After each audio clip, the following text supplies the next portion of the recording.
पेशावर ज़ल्मी के बल्लेबाजों का मुल्तान सुल्तान्स के खिलाफ जारहाना अंदाज, बड़ा हदफ दिलचस्प मुकाबले के बाद हासिल कर लिया। कैटमोर ने 32 गेंदों पर 53 रन की तूफानी इनिंग्स खेली, 6 चौके और 1 छक्का लगाया। आखिर में हैदर अली ने भी जारहाना अंदाज अपनाया, 8 गेंदों पर 24 रन की धुआंधार इनिंग्स खेलकर ज़ल्मी की फतह में अहम किरदार अदा किया। हैदर ने 2 छक्के और 2 चौके लगाए। और BSL मैचेस के हवाले से बात करेंगे। हमें ज्वाइन किया है senior cricket expert Asim Khan, जो कि साबिक क्रिकेटर भी हैं, हॉलैंड के कोच भी रह चुके हैं। आसिम साहब, बहुत शुक्रिया आपके वक्त का। आसिम साहब, आप क्या समझते हैं गुज़िश्ता रोज मुल्तान की शिकस्त की वजह क्या बनी? खराब बॉलिंग? जो पेशावर ज़ल्मी की टीम है, उन्होंने बहुत, उनके बैट्समैनों ने बहुत जम के खेले और बड़ी खूबसूरत बारी ली है, बड़े इत्मीनान के साथ उन्होंने शुरू किया है।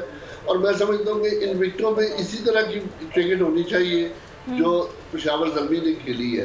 और मुल्तान सुल्तान को काफ़ी मेहनत करनी पड़ेगी उनके ये मैच। पहले भी, इससे पहले वाला मैच भी वो बड़ी बुरी तरह हारे हैं और ये मैच भी बड़ा हाई स्कोर मैच था।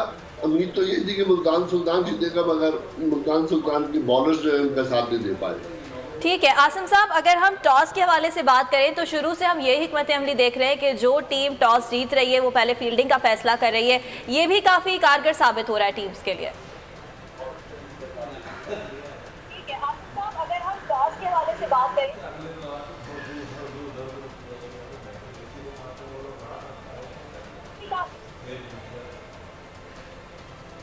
भी है और टॉस जीत के और विकेट्स जो है वो खेल ऐसी नहीं है। इसमें बहुत ज़्यादा है कि जो टीम टॉस जीत रही है, इस PSL में ये नज़र आ रहा है कि जो टीम टॉस जीत रही है वो विन कर रही है। तो पहले बैटिंग जो करना या बाद में बैटिंग करना काफ़ी सूदमंद है। जिसने अभी तक दूसरी बारी ली है वो मैच जीता है। और ये एक बड़ा अनोखा, मैं समझता हूँ कि क्रिकेट में बड़ा अनोखा वाकया हो रहा है कि अभी तक जितने मैच हुए जो टीम ने दूसरी बारी ली वो मैच जीती है। आसिम खान साहब, आप क्या समझते हैं? सीनियर बॉलर समझे जाते हैं सुहेल तनवीर, उनकी जानिब से 3 ओवर्स में 40 रन दिए गए। पहले मैच में भी उनकी जानिब से खासे रन दे दिए गए थे। गलती कहाँ कर रहे हैं, जबकि एक अच्छे बॉलर समझे जाते हैं वो T20 के? आप क्या समझते हैं?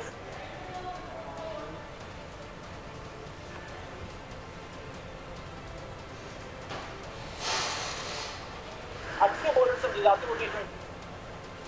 मैं एक बात ये जरूर कहूँगा कि जो हमारी टीम है, आई मीन मुल्तान सुल्तान, इसमें ज़्यादातर जो प्लेयर हैं वो उनकी काफ़ी उम्रें भी काफ़ी हो चुकी हैं, उनको अब एज भी काफ़ी, आई मीन उनकी एज काफ़ी हो चुकी है। उन्हें क्रिकेट में अब रेस्ट करना चाहिए, बजाय कि वो अब खेल रहे हैं। तो उनकी बाइंग जो है बिल्कुल सही, मैं नहीं समझता कि इतनी अच्छी इफेक्टिव बाइंग है मुल्तान सुल्तान की। सुहेल तनवीर जो है वो काफ़ी क्रिकेट खेल चुके हैं, अब किसी यंगस्टर को चांस देना चाहिए उनकी जगह, मैं तो ये कहूँगा, क्योंकि सुहेल तनवीर में परफॉर्म कर नहीं रहे किसी भी टीम के लिए। ठीक है आसिम साहब, अगर आज के मैच की बात करें तो कराची किंग्स और इस्लामाबाद यूनाइटेड आमने सामने हैं। दोनों एक मैच जीत चुके हैं। क्या समझते हैं कौन फेवरेट है आज?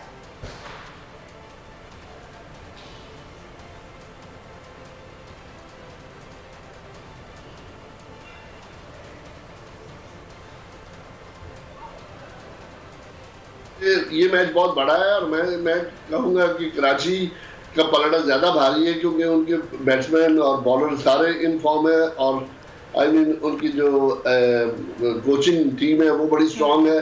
तो मेरी नज़र में कराची किंग जो है वो ज़्यादा स्ट्रांग है। दोनों टीमें स्ट्रांग है, मगर कराची किंग का पलड़ा ज़्यादा भारी है। ठीक है आसिम खान साहब, बहुत शुक्रिया आपके वक्त आपने